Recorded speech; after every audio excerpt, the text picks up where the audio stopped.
Yeah, hey guys. Thought I'd just do a quick video on how my race at Cleland went last weekend. So I've been meaning to make this video, but I've been busy moving flats and all kinds of stuff. So I just did a nice 17k run today. So getting back into training. I've been training for the past couple of days, but just lots of easy runs, and then this weekend I've done a few longer things. So anywho, my race went well at Cleland.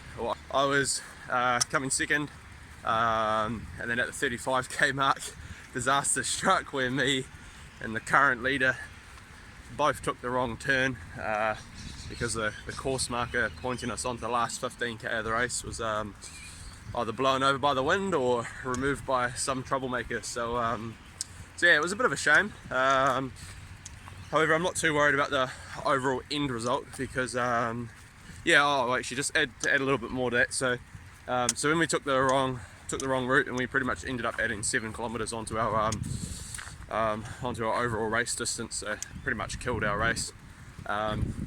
So I pulled the pin at the 42k mark.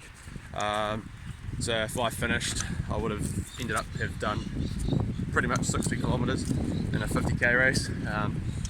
And I was already running it pretty hard, so I wasn't really prepared to smash that extra distance out.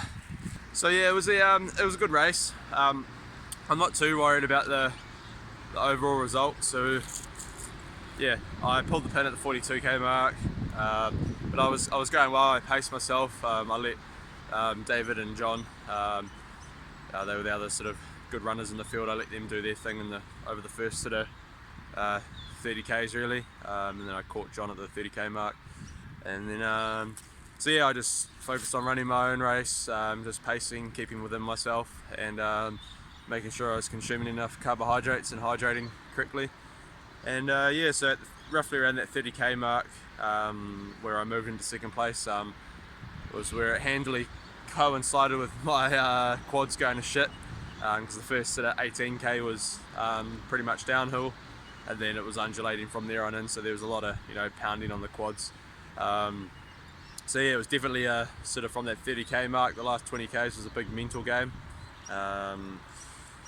But yeah, no, overall I was really happy with how everything went. Just goes to show that my training's going well and the hard work that I've been putting in is going to pay off. So yeah, I'm not too worried about taking the wrong turn. I've learned a couple lessons. One is probably pay a bit more attention to the course profile, just in case that things like that happen.